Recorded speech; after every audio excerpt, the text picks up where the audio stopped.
Carol Warner loved the stillness of early mornings in New England. As the morning sun streamed through the windows of her upscale apartment, she carefully poured coffee into her cup while browsing through the latest issue of Biochemical Advances, spread out on the kitchen counter. Her green eyes reflected a youthful curiosity, and her chestnut hair was styled in a neat, short bob.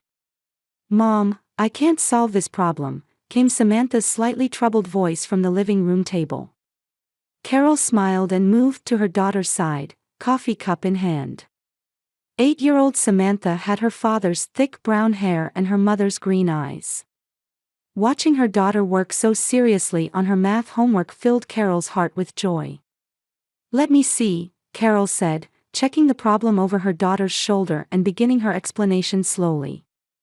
Though she routinely dealt with complex chemical formulas as a scientist, the challenge of teaching fractions to an 8-year-old sometimes felt more difficult than the toughest problems in her lab. "I get it." Samantha's face suddenly lit up as she began writing with her pencil. "This is how you do it."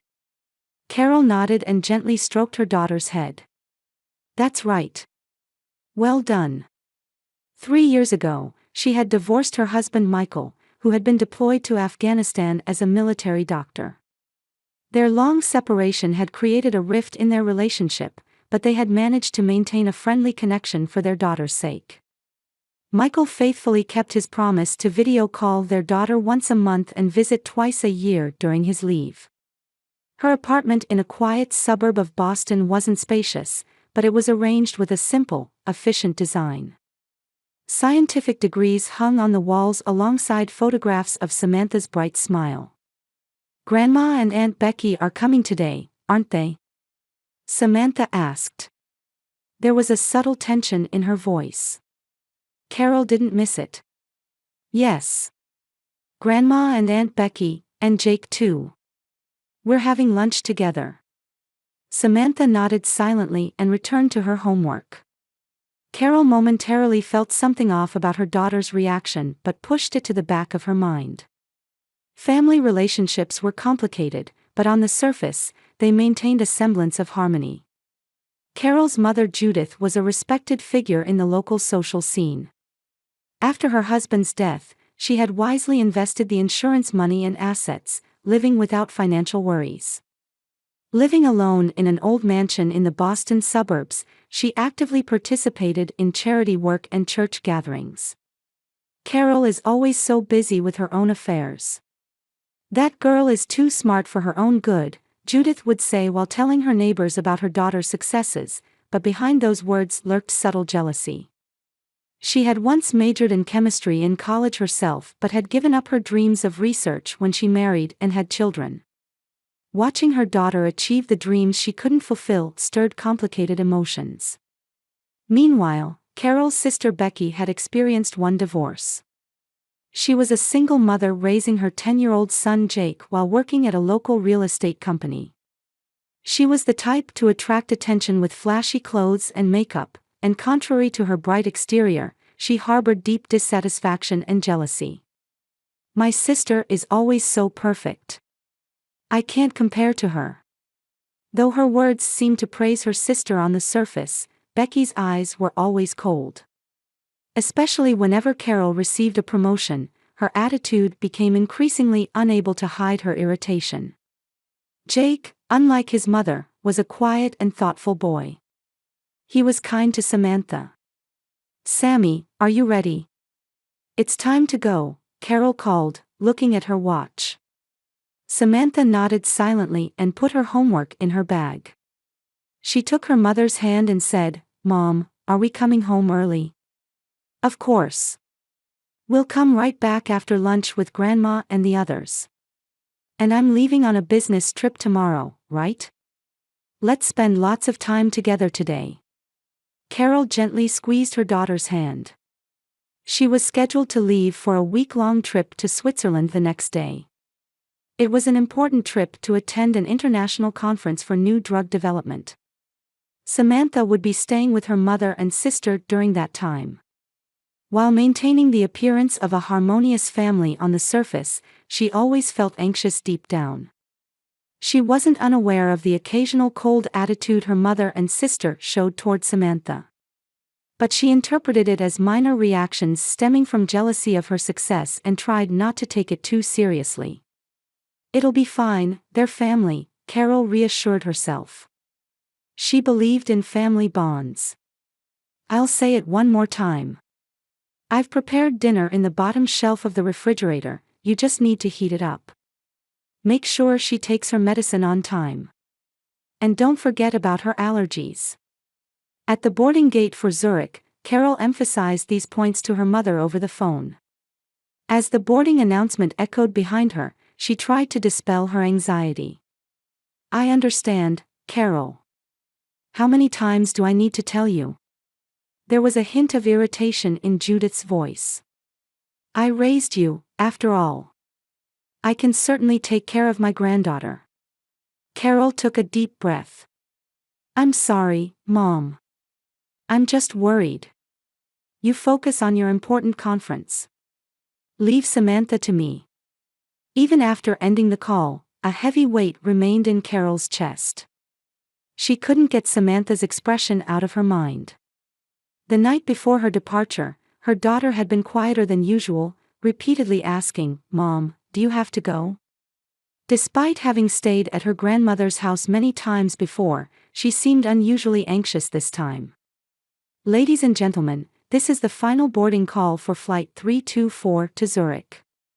Prompted by the announcement, Carol headed toward the boarding gate with heavy steps. The conference in Zurich continued late into the night each day. Discussions with researchers at the forefront of the pharmaceutical industry were stimulating and brought new perspectives to Carol's research. On the third night, she finally returned to her hotel room and collapsed onto the bed, feeling tension in her muscles. The clock showed 2 a.m. Samantha would be asleep by now. Due to the time zone difference, it was still the previous evening in Boston. Carol checked her smartphone for messages from her daughter but found none. Usually, her mother would send photos of Samantha almost daily, but this time, there had been unusually little contact. They must be busy, she told herself, and after a shower, lay down in bed. Though tired, falling asleep proved difficult. Outside the window, the illuminated Swiss cityscape glowed quietly. It was an hour later when she finally drifted into a light sleep. Carol jolted awake in the darkness to the shrill sound of the telephone. "Is this Ms. Warner?" "This is Johnson from Boston General Hospital." The man's voice was calm, but Carol sensed the urgency hidden behind it. Her heart began to race. "Yes, this is Carol Warner. Your daughter, Samantha Warner, has been brought to our emergency room. She's in critical condition." The words beyond that point only vaguely reached Carol's ears. Fragmented phrases like, "fall from a height," "head trauma," "unconscious," "preparing for surgery," seemed to come from far away. "What do you mean?" Carol's voice trembled so much that it hardly seemed like her own. "Samantha should be at my mother and sister's house. An ambulance was dispatched following a call from your family. We're currently preparing for surgery. Could you come as soon as possible?" Immediately after hanging up, Carol dialed her mother's number. Her fingers were shaking so much that she misdialed several times. When she finally got through, she heard her mother's sleepy voice. "Hello? Carol?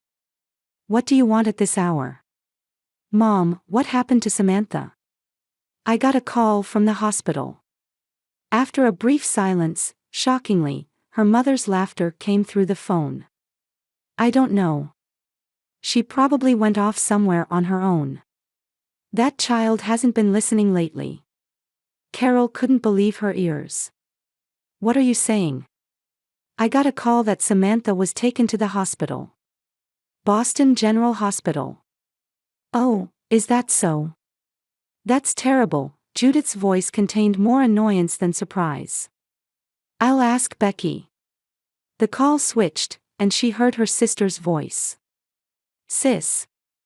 What is it at this hour?" "Becky, what happened to Samantha?" I hear she was taken to the hospital. Oh, that child, Becky's voice held obvious indifference. She wouldn't listen, and when I took my eyes off her, she went somewhere. It's her own fault. Carol was speechless. Even though her daughter was in critical condition at the hospital, her mother and sister were acting as if they didn't care at all. Fear and anger swirled inside her. Go to the hospital right now. I'll be on the next flight back. Fine, fine. Don't be so dramatic, Becky said with exasperation. She probably just fell down. Carol hung up and immediately contacted the hotel front desk to arrange the earliest return flight. While hurriedly packing her suitcase, her mind was in a state of panic. What had Samantha been doing? What kind of accident had she been in? And above all, what was that abnormal response from her mother and sister? Please, Samantha, be safe, she whispered, fighting back tears. 12 hours later, Carol stood in front of the intensive care unit at Boston General Hospital.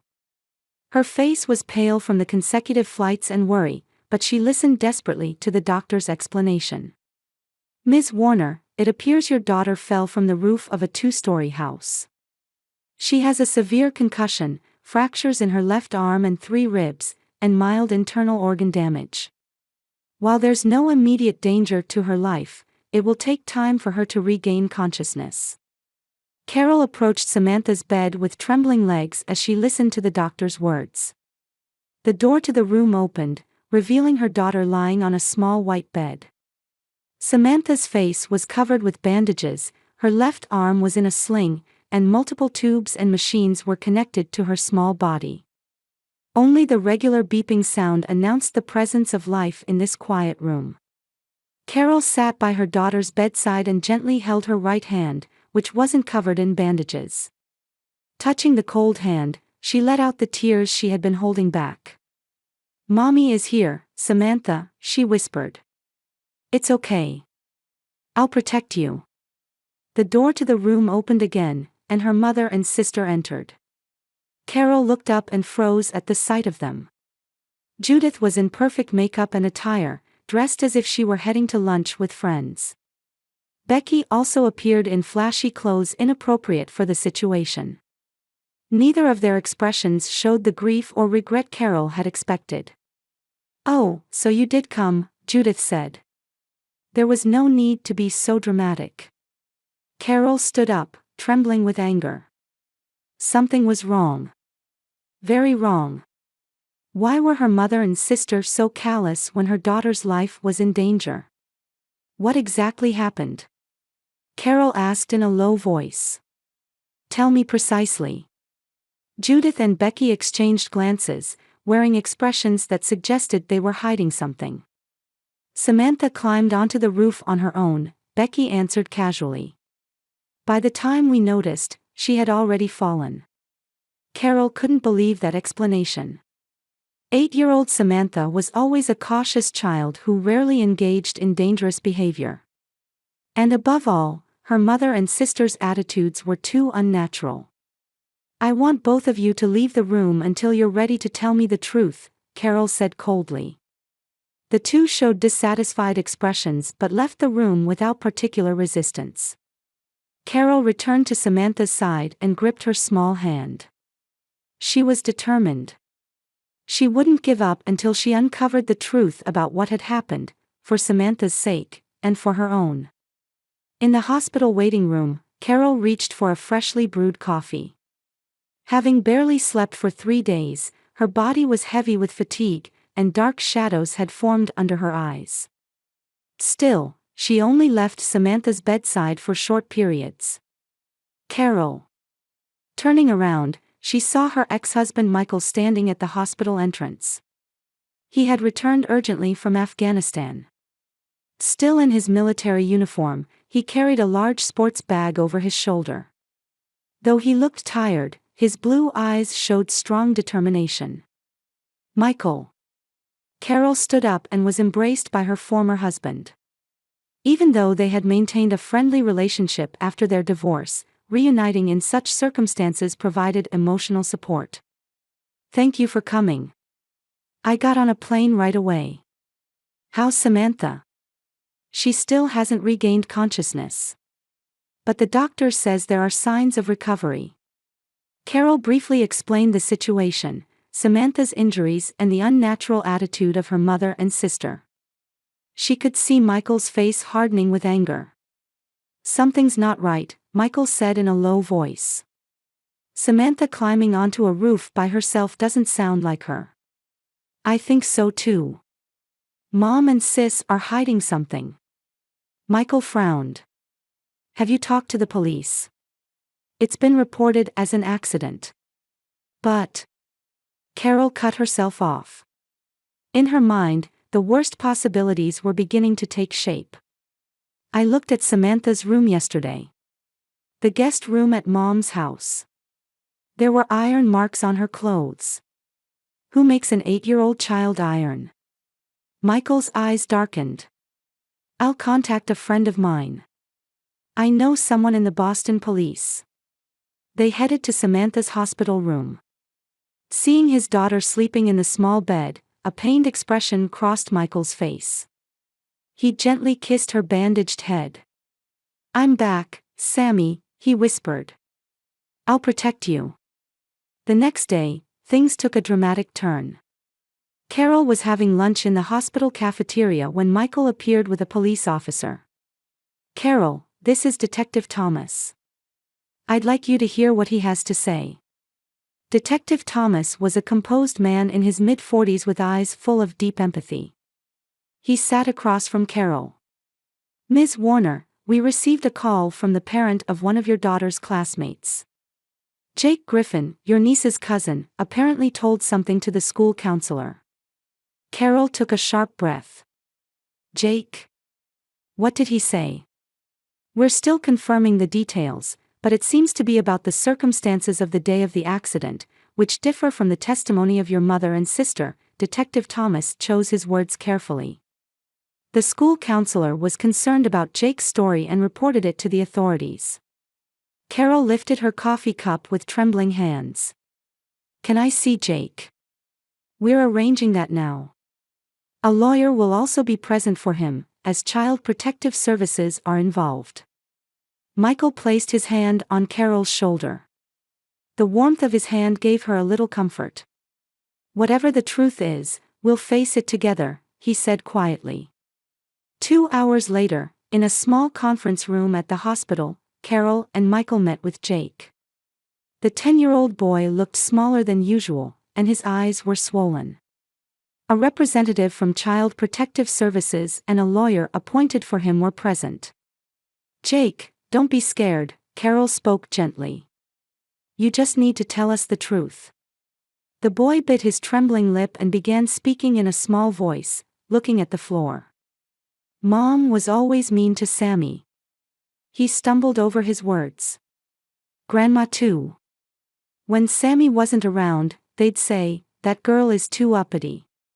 Carol tried to hide her distress. What happened on the day of the accident? Mom tried to make Sammy clean the roof. Jake's voice was halting. Leaves were stuck in the gutters. I said I would do it, but Mom said, let Sammy do it.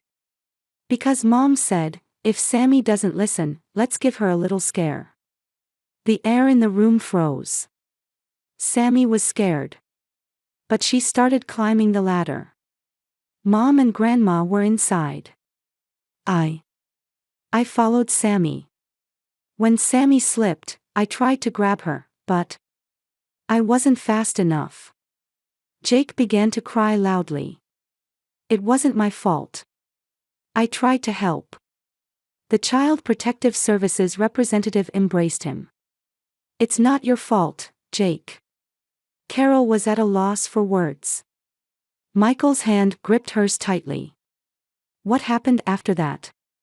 Detective Thomas asked gently. Sammy didn't move. I screamed. Mom and Grandma came, and Mom cried at first. But Grandma said, it's okay, we're not responsible. We'll say she climbed up on her own.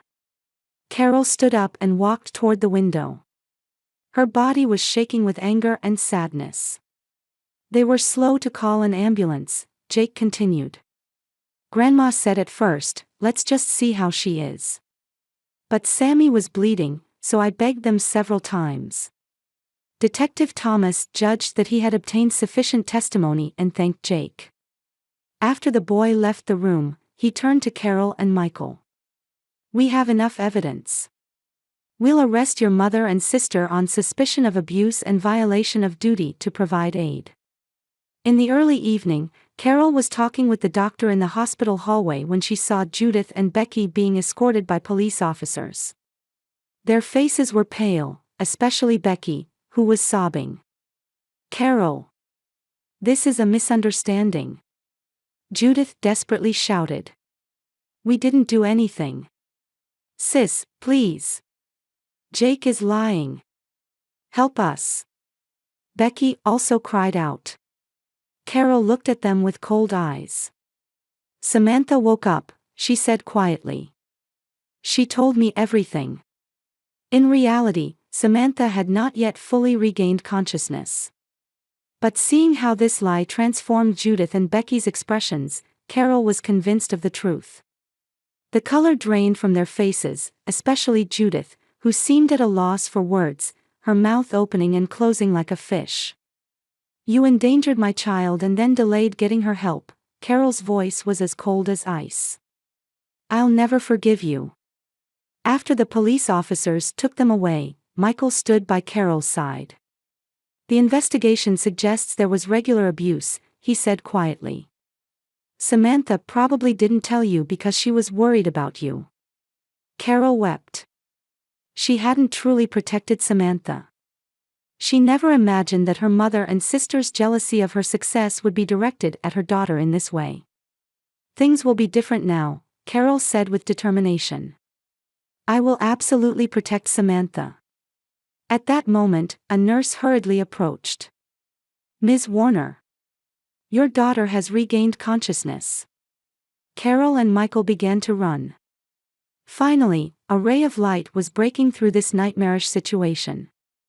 A solemn atmosphere pervaded the grand courtroom of the Massachusetts Supreme Court. Tension filled the high-ceilinged room among the people who packed the spectator seats. 3 weeks had passed since the trial began, and today was the day for the prosecution's closing arguments against Judith Griffin and Becky Griffin. Carol sat with her back straight, staring at the backs of the two defendants seated in front. Her mother and sister, once important figures in her life, now felt like strangers. Judith's graying hair had turned completely white since the trial began, and Becky's glamour had vanished. I'm by your side. Michael squeezed her hand. He was seated on her left, having changed into formal attire from his military uniform. After returning from Afghanistan, he had requested a transfer to a military base near Boston for Samantha's sake. The situation was terrible, but ironically, it had brought the family closer together again. Samantha, who was continuing rehabilitation, wasn't in court today. 2 months after the accident, she was recovering well physically, but her emotional wounds were deep. She needed weekly sessions with a psychotherapist. Ladies and gentlemen of the jury, Prosecutor Martha Reed stood up. She was a stern-looking woman in her 40s, known for her high conviction rate in child abuse cases. This case is not merely an accident.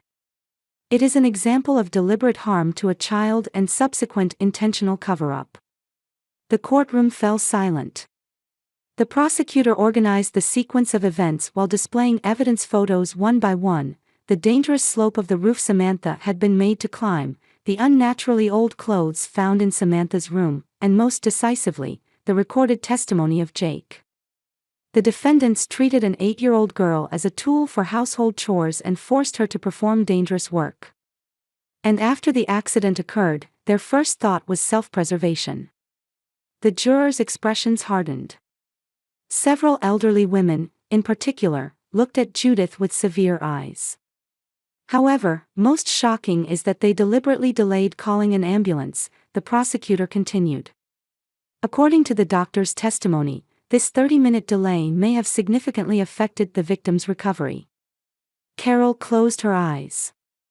When photos from immediately after the accident were displayed on the courtroom screen, she felt a tightness in her chest.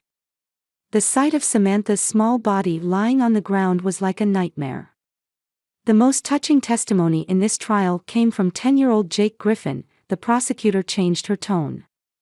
Despite his fear of his mother and grandmother, he had the courage to tell the truth. That was only possible because he truly cared about his cousin. Michael shifted in his seat. He had promised to do his best for Jake as well. The boy was currently under the protection of Child Protective Services and receiving regular counseling. The defense attorneys seemed to slump their shoulders under the weight of evidence. Judith's lawyer tried to claim misunderstanding of family relationships, and Becky's lawyer attempted to excuse it as a temporary lapse in judgment, but they were powerless in the face of Jake's testimony. The next day, the judge's stern expression brought tension to the entire courtroom. Judith Griffin and Becky Griffin, both defendants, have been found guilty of child abuse and failure to provide aid to a minor, the judge announced. Carol held her breath. Michael's arm firmly supported her shoulder. Judith Griffin, you are sentenced to a fine of $100,000 and a 2-year suspended sentence. Additionally, I order you to pay $200,000 in damages to the victim. The color drained from Judith's face. It meant she would lose most of her retirement savings. Becky Griffin, you are sentenced to 3 years of probation. Also, as determined by the juvenile court, your parental rights over your son Jake Griffin will be restricted, and for the next year, you will only have supervised visitation. Becky began to cry out loud. For her, separation from Jake was the harshest punishment. Furthermore, both defendants are prohibited from unsupervised contact with minors for the next 10 years. This includes contact with the victim, Samantha Warner. After the sentence was passed, Carol stood quietly next to Michael outside the courtroom. Media cameras were pointed at them, but they remained silent. Do you have any comment? A reporter asked. Carol thought for a moment and quietly answered, we are now focusing on Samantha's recovery. We have no further comment. In Boston news, this case of abuse by grandmother and aunt was reported daily. Especially, Judith's fall from social prominence attracted much attention. The requests for her resignation from charitable organizations and excommunication from her church community were major blows to her. Look at this, Michael turned his laptop screen. He and Carol were in the cafeteria of the hospital where Samantha was staying. It seems Becky has been fired from the real estate company where she worked. Carol nodded while sipping her coffee. Mom called again. She was crying that she has no money. How did you respond? I didn't say anything, Carol gazed out the window. I don't feel anything now. No anger, no sadness, just emptiness. Michael placed his hand on her shoulder. He understood Carol's pain, how painful it is to completely lose trust in family. Michael's dad. Turning around, they saw Samantha coming down the hallway in a wheelchair. Next to her stood William Warner, Michael's father and a former judge. The dignified man in his 70s was gently watching over his granddaughter. I was reading her library books, William explained. She's recovering remarkably quickly. Carol and Michael smiled. When William learned of this incident, he had come right away. His legal advice and emotional support had been a great strength during this difficult time. Mom, do you think I can go back to school next week? Samantha asked. There was more confidence in her voice than before. We'll consult with the doctor first, Carol gently stroked her daughter's hair. But before that, we need to go see our new house. Samantha's eyes lit up. Near Dad's place. Yes. A new beginning for the 3 of us. As Carol embraced her daughter, she gazed at the blue sky outside the window. A long road of recovery lay ahead of them, but at least now they were safe. And that was the most important thing. 1 year later, the trees were beginning to change color in a quiet residential area of suburban Boston. In the yard of a 2-story white house, Samantha was playing basketball with her friends. Having fully recovered from the accident, she had become more active than before, now a confident 10-year-old girl. "Nice shot, Sammy," Michael called from the edge of the yard.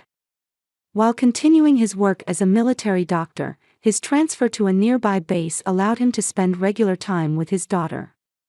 By the window, Carol smiled with a coffee in hand. After negotiating with the pharmaceutical company, she had been granted flexible hours and the ability to work from home 3 days a week. She had prioritized balancing time with family and work. "Dad, can I invite Jake next time?" Samantha asked, holding the ball. "Of course," Michael gently stroked his daughter's hair. Jake was currently living in a foster home under the supervision of Child Protective Services. Michael and Carol were supporting his counseling costs and had arranged visits twice a month. Jake was gradually recovering from his emotional wounds, and his relationship with his cousin Samantha was slowly being repaired. "There's a letter," Carol told Michael as he returned to the living room. The envelope bore a familiar handwriting. "It's from Mom." Michael frowned. "What does it say?" "She's asking for help again. Says she can't pay for the nursing home," Carol quietly answered. "And Becky is struggling with work and living in a cheap apartment." Since the sentencing, Judith and Becky's lives had taken a drastic turn for the worse. Judith had lost her savings to the high compensation and had been abandoned by her friends. Becky had bounced between low-paying jobs and could only see Jake during supervised visits once a week. Their relationship had also collapsed, reduced to blaming each other. "What do you plan to do?" Michael asked. Looking out the window at Samantha playing happily, Carol said, "Nothing. I don't intend to see them until Samantha says she forgives them." "A wise decision," Michael agreed. "Samantha has been able to recover so well because she had a safe environment." They sat silently in the living room, gazing at the fire in the fireplace. The sound of children's laughter came through the window. "Sometimes I think," Carol said, cradling her coffee cup in both hands, "if I hadn't gone on that business trip." "Stop blaming yourself," Michael squeezed her hand. "You're a good mother. No parent is perfect. What's important is protecting your child with all your might when they're in danger. And that's what you did." Carol smiled. Outside the window, Samantha made a successful drive, and her friends cheered. "A new beginning," she whispered. She had learned much over this year. That blood ties alone don't make a family. That love means protection and sometimes involves difficult choices. And above all, that the truth always comes to light. In the gentle wind that rustled the trees in the yard, Carol and Michael smiled quietly at each other. A long road still lay ahead of them, but this moment was peaceful. That was enough.